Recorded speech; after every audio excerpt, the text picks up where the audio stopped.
Nous sommes sur les hauteurs de Kati, ville garnison à quelques encablures de Bamako. C'est ici que vivent Zeynab Oualet Amadou et ses 3 camarades. Toutes déplacées du Nord, ces dames sont de nouvelles teinturières. Elles reçoivent aujourd'hui la visite d'une équipe de la division des droits de l'homme de la MINUSMA venue constater de visu les effets du projet financé par la mission des Nations Unies au Mali. Dans quelles conditions vous vivez ?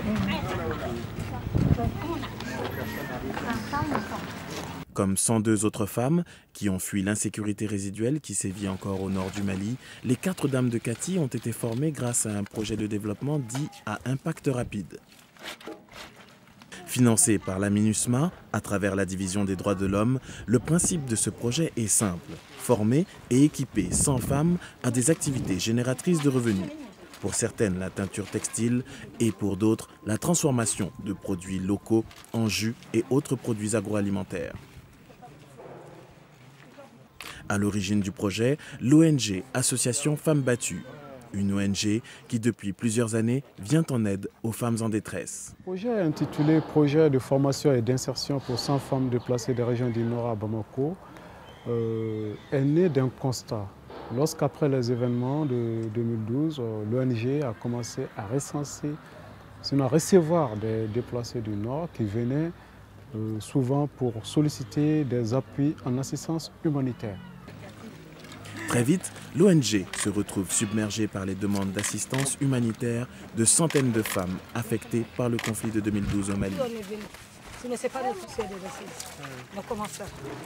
Les responsables de l'ONG Association Femmes Battues changent alors de stratégie et décident d'aider ces femmes à générer des revenus par elles-mêmes afin qu'elles deviennent entièrement autonomes. Après l'organisation de quelques journées de solidarité avec ces dames, et que ça, c'était des activités qui ne pouvaient pas être permanentes, ça ne pouvait pas être des activités continuelles.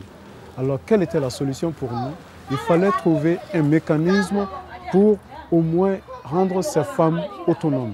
Zeynab, la quarantaine, mère de 5 enfants et autrefois ménagère à Bourem, dans la région de Gao. Souriante et dynamique, Zeynab est une battante désormais professionnelle confirmée de la teinture. Tu peux prendre le jaune or, le rouge, le vert et le jaune. Tu mets chacune dans une petite boîte dans laquelle tu vas mettre au moins la poudre potasse. Après la potasse, tu mélanges bien. Quand tu as pu trouver ta couleur, tu fais au moins ton bazin de bouquet de fleurs. Et ça, tu le verses là-dessus et tu trouves la couleur que tu veux.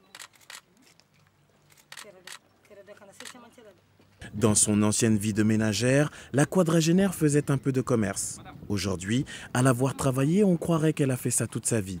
Et pourtant non, c'est en 10 jours qu'elle a été formée. Une durée suffisante pour apprendre et même maîtriser le métier, à condition d'être passionnée et déterminée. C'est son cas.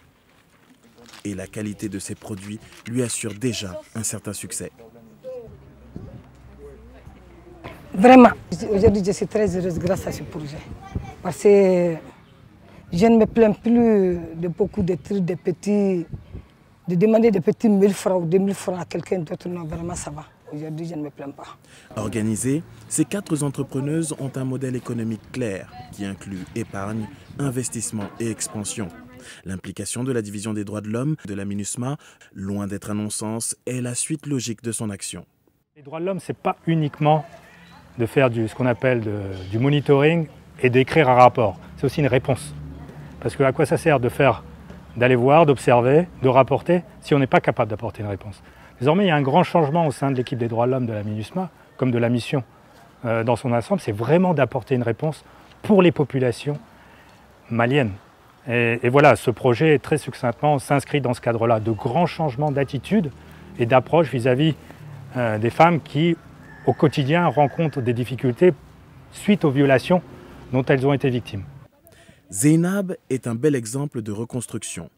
Mais elles sont probablement des milliers d'autres victimes à n'avoir pas le droit à un nouvel espoir, ni pour elles, ni pour leur famille. Maintenir la paix passe nécessairement par la possibilité pour chacun d'être autonome et de vivre décemment, à l'image aujourd'hui de Zeynab.